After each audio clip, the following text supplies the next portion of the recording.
This Um, conference will now be recorded. okay. Yeah. Let's see. Yeah, Dana, you're the one who's on. So if you can mute.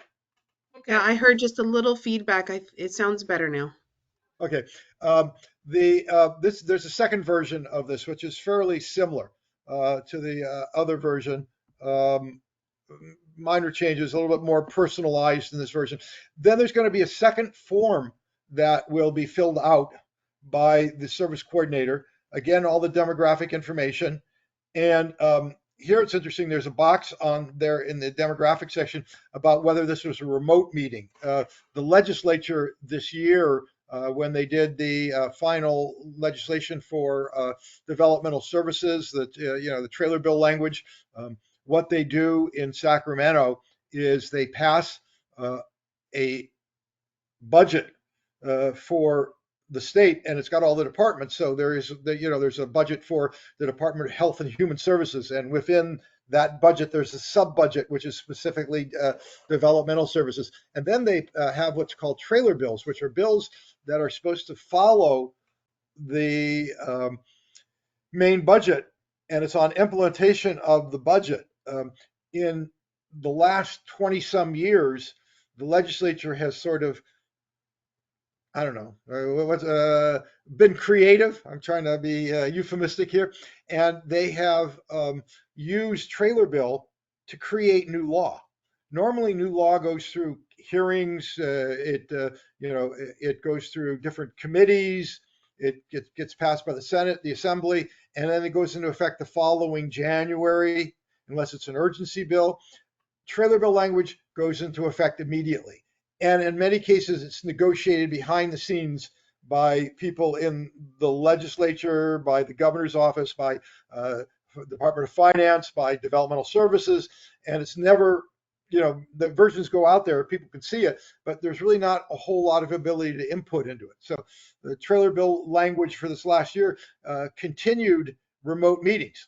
So if someone chooses to have their person-centered plan IPP done remotely rather than in person, something that started obviously during COVID, that's still available. So because it had sunsetted, which meant it was going to go away, but then they kept it going. Okay, so this again, it's called the individual program plan agreement and signature sheet. And so once all the demographics, and then the person says what language they would prefer to have their meeting in. So they're very clear. They want to make sure that these meetings are culturally sensitive and linguistically sensitive to the individuals that the system is serving. Again, the drop-down menu in terms of what type of meeting it is. And then if it's an amendment, that's in there. There's an area for desired outcome. What are we trying to accomplish for this person? And this gets back to the previous document, which really talks about short and long-term goals for that individual. And so that's now in there. And then they go into specifically a section on any services that the regional center is going to fund. And the services and support. So this first area here is, and then if it's an existing service, so let's say they're receiving a service from the Mars Group, and it's going to just continue. Then you wouldn't need to check this next box, which is provider to be determined, start date, end date, and then how much and how often.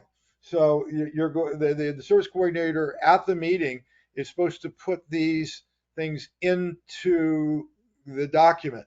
So this would probably be more for either existing services or new services that tend to be within the regional center purchase of service guidelines, that a coordinator could really make the determination at the time of their meeting. If this were to be something that sort of went outside the parameters of what is normally funded, I don't think a service coordinator would be able to complete these boxes for that particular services if they have to go back and get their administrator to approve something. So the other thing that, whoops, let me get out of this. Um, Another thing that's in there, it's interesting, and this is something that DDS has been trying to track for many years, and something that anecdotally people say all the time. Well, part of the reason there's an equity issue in purchase of service is because uh, a number of people are getting their services from other sources. Now, I don't fully agree with that, but this is a way to start tracking some of that. So, for example, if somebody has a dual diagnosis, so they not only have IDD, intellectual and developmental disabilities, but they also have behavioral health needs. So they have anxiety, depression, bipolar disorder, and they would be receiving, and they're receiving services from Kern County Mental Health, or well, Kern County Behavioral Health. Then that would show up here if they're getting services from the Department of Rehabilitation towards employment services. If they're getting services and supports from a public school, they're still under 22 and they're getting educational resources. That would show up here. I'm not sure about insurance. That some folks continue to have private insurance or Medi-Cal, and so if they're getting medical services or for a specific condition, would that show up as funded by other sources? I, I haven't seen how they want to fully define this area. But again, they're trying to track that so that the system will have an understanding of how much people are receiving. The terminology we use is generic services, services from sources other than regional center that are sources that the general public receives. That's what Section 4569 of the Welfare Institutions Code. And then this is an interesting section that they've put into this document, and that is agreement on all services. So if we're sitting at this meeting and we come to an agreement on what the plan's going to be for next year, so everybody around the table says, "Yep, that's a good plan. We really like what we've come up with here." They would check that box. The other box is agreement on some or no services. The team did not agree on the following services. And then you have, again, a drop down menu um, uh, adult day care, behavior management, client crisis intervention. Um, there's a whole series of services under there where you can put down where there was a disagreement. Um, One of the things that's been one of my pet peeves over the years is that sometimes people will go to the meeting, service coordinator will say, okay, we don't provide that, or that's not part of our purchase of services. And then that sort of ends the discussion on a particular item. And folks aren't necessarily given their full understanding of how they can appeal a decision, or if they continue to want this and they were just told that the service coordinator that, well, this is outside of our purchase of service guidelines, how they can go about still requesting it.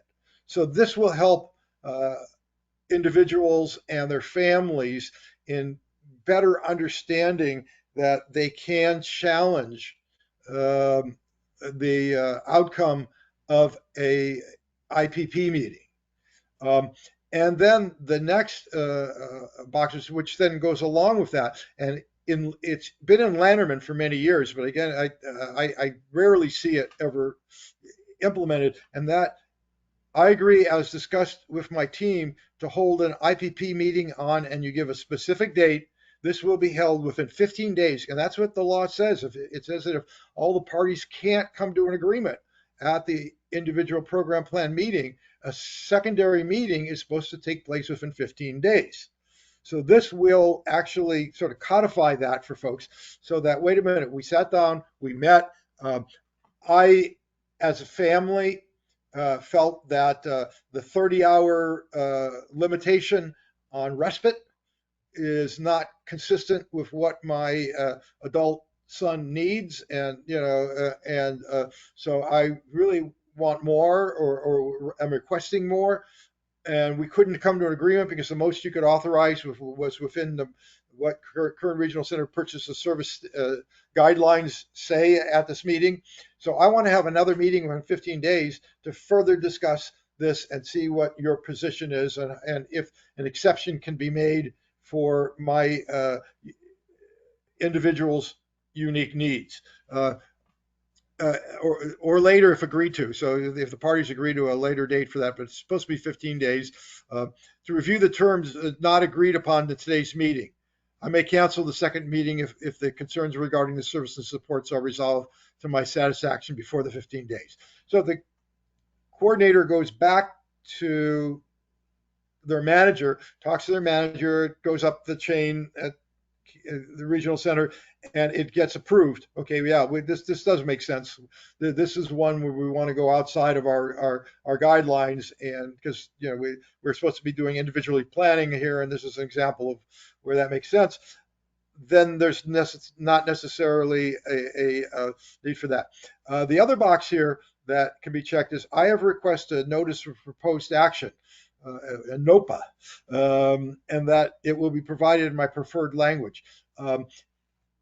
Notice of preferred of intended action or proposed action is that a document that you send out, or the regional center sends out, which needs to be sent out as a certified return receipt requested document to the family, and along with the packet that explains the fair hearing process, and the form that people need to fill out in order to ask for a fair hearing. And about a year and a half ago, the fair hearing law, which is section 4700, section 7 of the Lanterman Act, starts at 4700. The actual stuff that really is the meat of it starts at 4710 of the Lanterman Act, but it provides for how a fair hearing process is supposed to occur.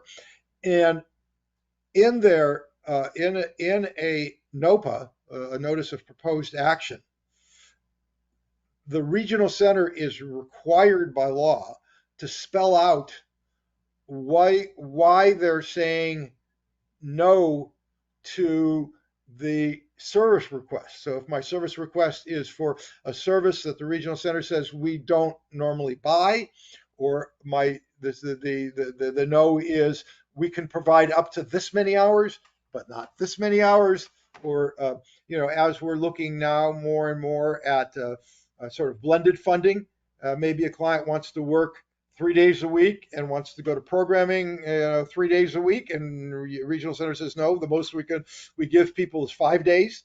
So your request for that extra day is not consistent with our purchase of service guidelines, and then that individual appeals. So let's just use that as an example. Okay, I want an NOPA.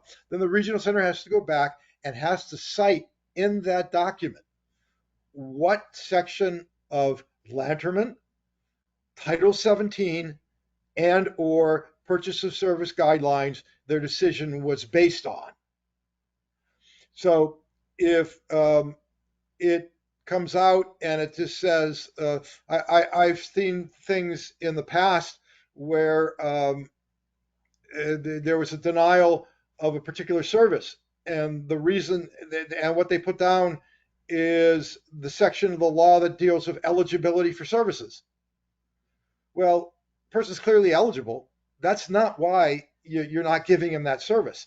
So as the individual who's making the appeal, I need to know what I'm appealing.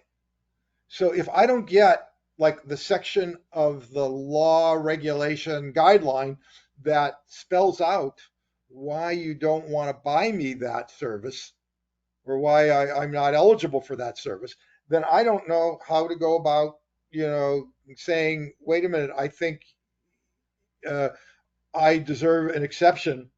Because what am I deserving an exception to if I don't know what it is that you're using. And I have, uh, as an advocate in the past, have gone into fair hearings where I've done it, helped an individual and or their families, and said to the judge right from the get-go, if it gets to an administrative hearing level, um, wait a minute, we don't know what we're appealing. We know what we asked for, but they didn't give us the grounds by which to appeal on, because there's not enough information here to say what it is. So if an individual asks for an NOPA and a NOPA, then you as the center uh, need to make sure that it very clearly spells out what it is.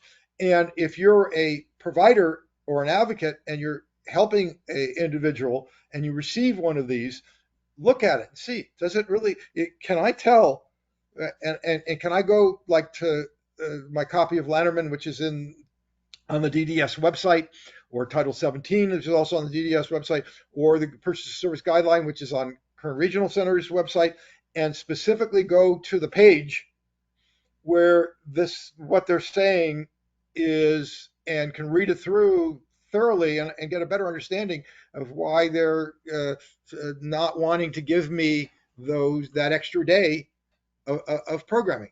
Or is it just something that regional center, because of, there is a requirement in law that every regional center has purchase of service guidelines, and those guidelines have been reviewed by DDS to make sure they're consistent with law and regulation. But again, they're just guidelines, and there's the ability for individual exceptions. So by putting this agreement of services section in here, it sort of really codifies it, so that service coordinators will have to be much more sensitive to either making sure that all the parties agree, or if they don't agree, to make sure that people understand their due process rights.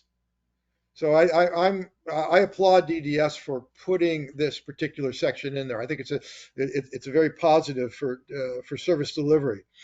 Uh, Okay, so this moving on, are there expectations to this? Are there exceptions to the setting requirements?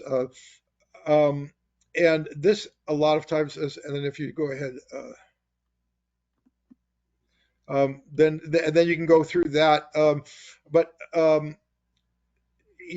especially under the new home and community-based waiver standards. And Jamie and I were just talking about this earlier this morning about exceptions. And sometimes you get into a situation where, for a particular individual, you need to, for their health and safety, uh, make an exception to the rules, so that you want to spell that out if you're going to be making those exceptions. So an example might be an individual who lives in a residential facility, and the rules say that they have access to food at any time. Well, this person has a pretty severe issue with blood sugar, diabetes, and needs to have a very specific diet. So how do you rectify that? I talked to one facility early on when the regulations first came out, and they said, hey, we have this individual, and we got his blood sugar down to under 7, which is sort of what they recommend for persons with diabetes. Let's see, um, it's going to be a little bit difficult, Dana. Dana just asked about people with large caseloads being able to do all of this, and it will be a challenge. The system's always challenging us, and hopefully, as providers, we can really be part of this and make sure that it's being done.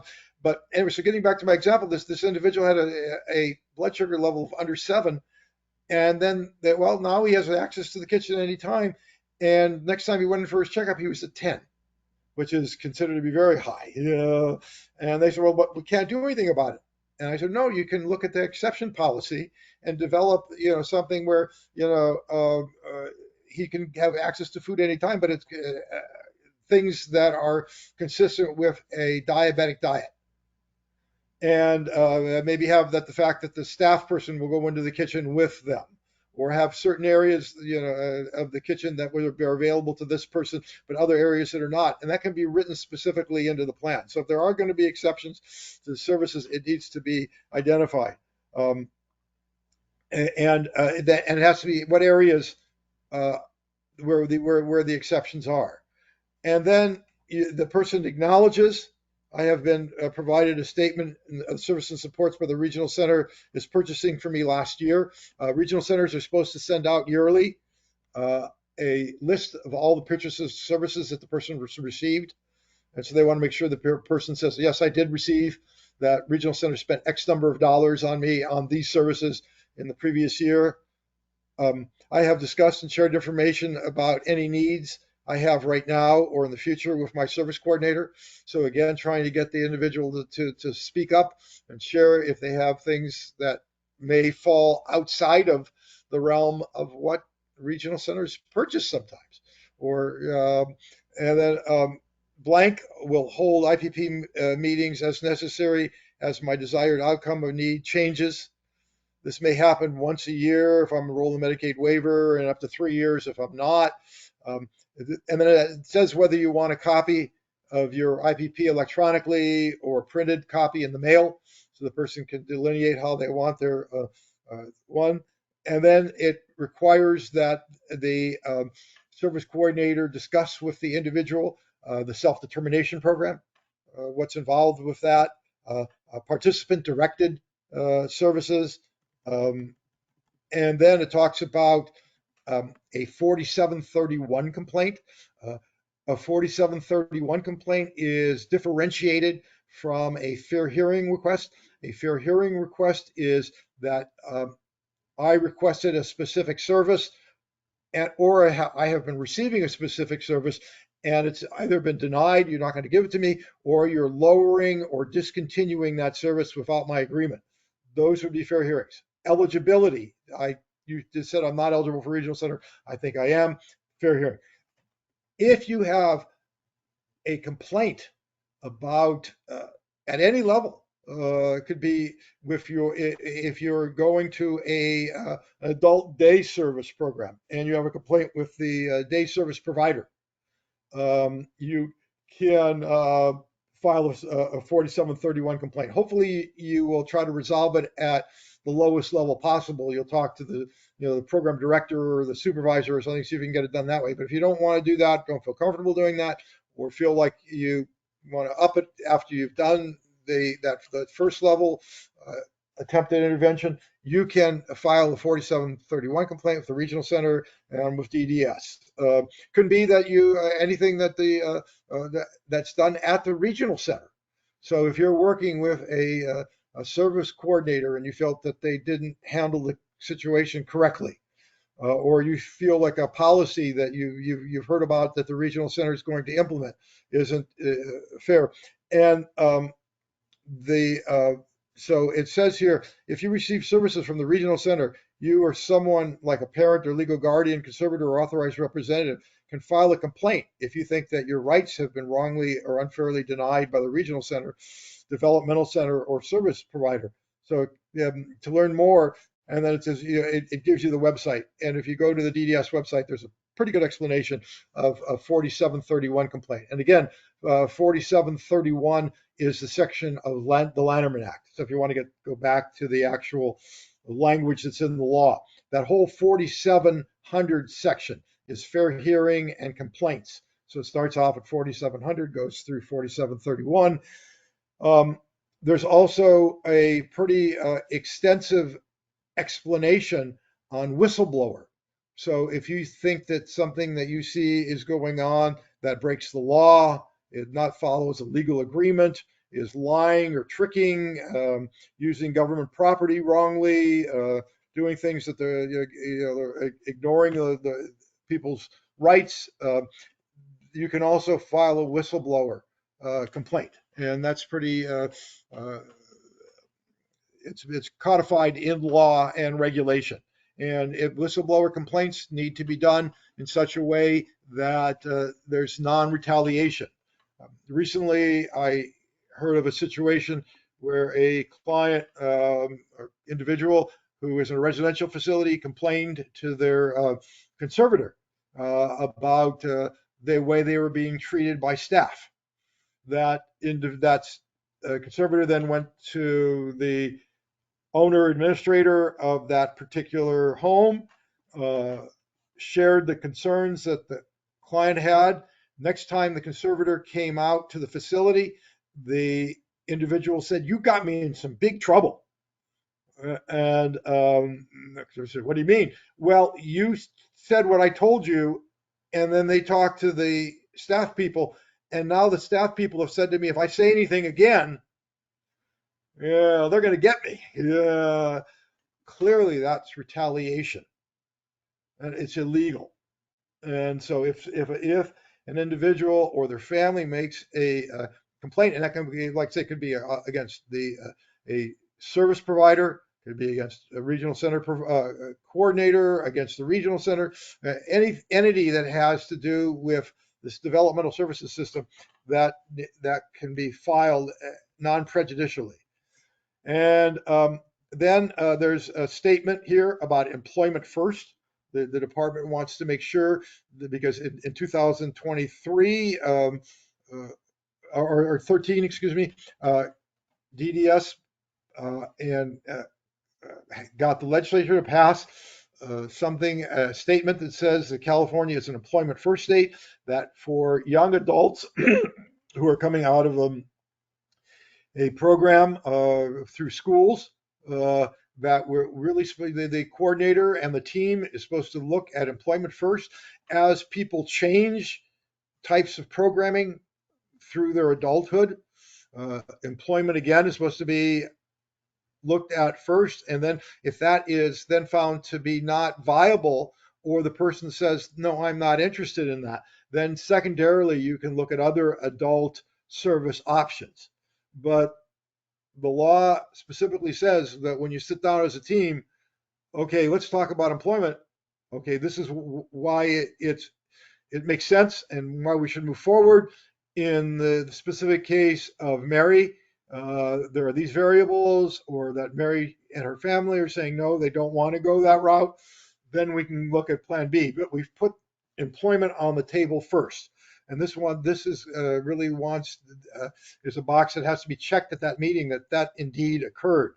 Uh, and then the last two that are in here finally are one specific to the National Voter Registration Act, which originally was called the Voter Motor Act, because when they originally put it in the law, they said that DMVs, so when you go to get your license renewed or your plates or whatever you're doing, selling a car or whatever, the Department of Motor Vehicles had to ask you whether you wanted to register to vote.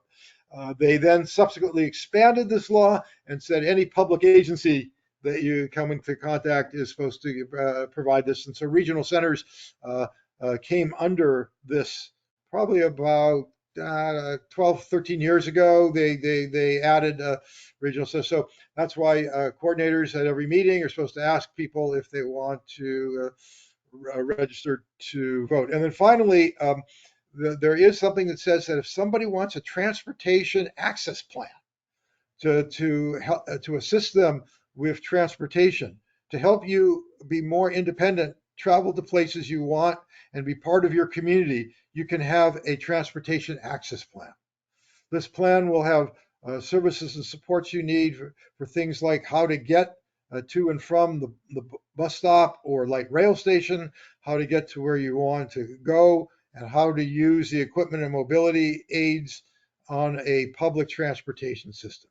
So we're supposed to ask individuals whether they want transportation training, learning the get bus routes, they're using the get a lift system, Uber Lyft, whatever transportation systems that somebody would like. You know, in some cases, the individual and or their family might say, no, that's not really necessary, or we don't really want that right now, but it has to be offered to folks. So that's kind of the format for the new plan. And as you said earlier, Dana, with a 75 to 1 caseload, that's going to be a challenge at best.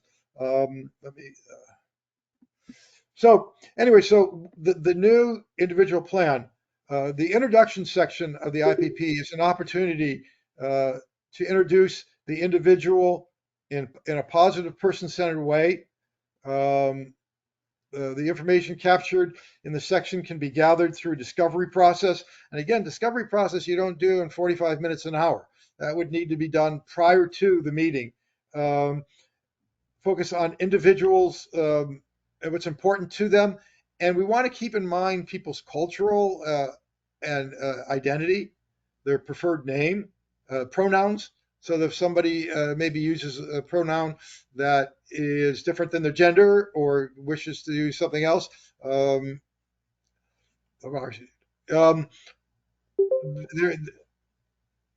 okay, so the question is, what about regional centers that don't use SANDIS? The memo says that they then have to come up with, develop this format on their computer system. This format's going to be used by everybody. So if you're not, so the department's going to develop it for anybody who's using SANDIS. For those regional centers who don't use SANDIS, they have to have whoever they're using as their software developer get this because they want this format to be all 21 regional centers using this. And this part of the reason they want to use this is by putting these person-centered notions into the IPP.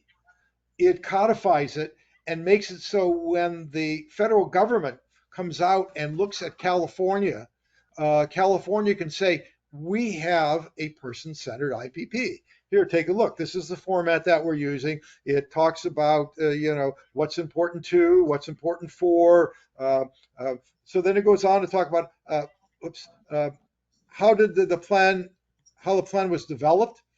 In planning for the IPP meeting, it's important to consider the preferences and needs of the individual and who's in their circle of support. Who do we invite to that meeting? Are there family, or sometimes there's family that you don't want to have at the meeting? And that's the person's choice as to who they want at their meeting. They may have a best friend that they would like at their meeting. And so that the client gets to choose. It's their plan. They also got to choose where that plan takes place. Typically, what happens is the service coordinator calls either the group home or calls the day activity and says, we need to have a meeting this next month. What's the day you can have the meeting, and we'll come over to your program. We'll have the meeting there. No one's asked the client, where do you want your meeting? And that is really supposed to be, it's their meeting. They should be able to decide where they would like their meeting. And then vision of the future. And as I put here, as young children, many of us are asked the question, what do you want to be when you grow up? Nobody asks our clients when they were younger in special ed. It's not something that they heard. And so we really want to start talking to people about what future planning holds and where would you like to work. And so somebody who says, I would like to be a fireman. Well, maybe they for wouldn't be able to meet the criteria and eligibility standards for being a fireman, but maybe they can be in some sort of a occupation that is around a fire station. So maybe they can be involved with the maintenance part of it in terms of janitorial or gardening, or maybe work at a business that maybe services fire extinguishers, or other things. So that we're really trying to work towards that person's goal in reasonable ways of providing for that particular service. So that's our goal with this type of uh, short and long-term planning. So um, let's see here. Um, uh, um, so long-term planning again. Oops,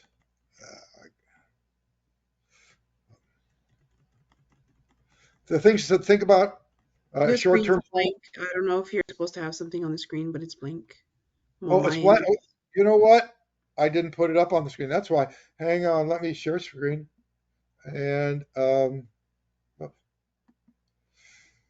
why isn't why isn't it? There we go.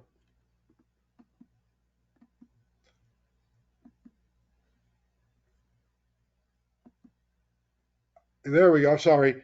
Okay, there it is. Okay, so things to think about. Short term, tasks that individuals may want to learn, uh, activities that individuals may want to participate in, time limited goals the individual might have, and then long term, uh, visions for lifestyles or way the individual lives their life. How do they long term goals around such things as education, careers, community, living relationships?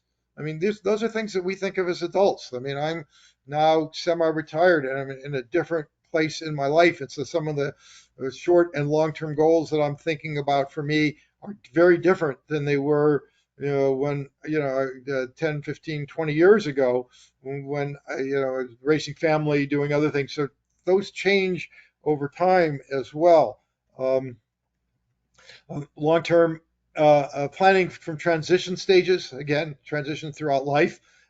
For those individuals whose caregivers are aging, which we do have a number of people who are baby boomers who are now in their 50s, 60s, 70s, living with adult parents who are in their 80s and stuff. And the parents now need a fair amount of support. And looking at planning for that individual, which I don't think as a system we have not done a very good job on, so that where does that individual reside and what sort of services are they going to receive when their elderly parents are no longer able to provide those services for that individual. So those are all things that really, as examples of things that looked at for long-term planning. Communication, uh, it's a critical piece of our lives, and it's actually critical in this planning. Conversations will likely involve other individuals in the support network. Uh, and we want to make sure that we're in their preferred language so that if someone speaks a language other than English or uses adaptive for languages or Braille or American Sign, that we make documents available in the language that that individual would prefer to have those in, or and are best for that individual. Um, Things to think about. How does the individual prefer other communicate with them? Do they understand others better with visual supplements or other time additional time for process? So what I find when I go out and I meet a new individual of IDD, I'll ask them a few questions, and as I start talking with the person, I'll get a better understanding of how they interact and what they seem to understand and what seems to be a little more difficult to them. And then I try to look at how I can modify the way I'm communicating. So the way I'm communicating with you now may not be the best way to communicate with someone else. So we want to be looking at that. If do they need to have paid supports there to help them? Whoops, this thing is really temperamental today. Let me try something else here. Here we go. So then the next section has to do with decision making. Um, so how are they making decisions? And each area of their plan. Uh, the outcome I desire, what currently is happening, what's important to me, and why it's important.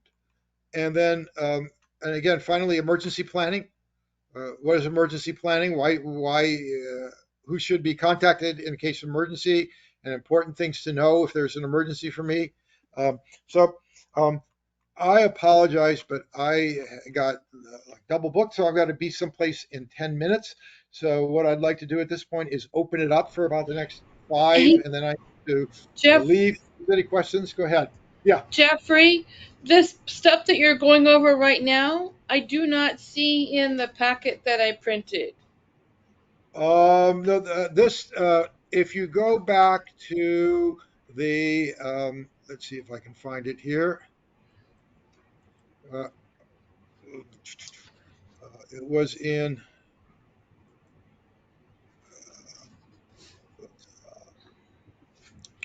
well, if you go back to the DDS document, the Yes. in the narrative in the DDF document, most of what I shared with you is in that narrative. Oh, so this is what you took from it. Right? Yeah. I just cut and pasted. So Okay. if you go to the no, actually, I take that back. It comes from the when you go down into the training manual, which is at the bottom section of that. There's three sections to the DDS memo that came out. There's the memo itself. There are the two sections of the IPP plan, and then there's that purchase of service document sheet, and then there's a training manual for service coordinators. And this came out of that training manual for service coordinators. Okay, I So if you need to. go, I don't see that. I'll look. And then is this what's going to be gone over next week on next Wednesday? yeah, the format may be a little different and what have you, but it's primarily it's to, and they're going to be using the document that they've created. Okay, other questions? Well, again, Hi, so I have a question about this document that you have on that you're sharing with us. uh-huh. So this document is not provided by DDS. This is just something you put together yourself. The one I just shared with you now, I took the DDS stuff and I cut and pasted it. So if you have the DDS document, you have everything that I shared this morning. I think it Okay. might be the Appendix A. If you're looking at the end, there's a manual. If you keep scrolling, it starts at page 34. I think that's what Jeff's talking about. Yeah. Anyway, so if you look at it, you can find it. It's there. I mean, I Okay, thank you. all right. Any other questions or concerns today? Well, thank you for your time. And next week we're going to be doing specifics on IPP and what constitutes a good IPP. So, and we're going to take some of this into consideration when we talk about how to develop a good program plan. So, look forward to seeing some of you then. Take care and have a good week. Bye now. Thank you, Jeff. Bye.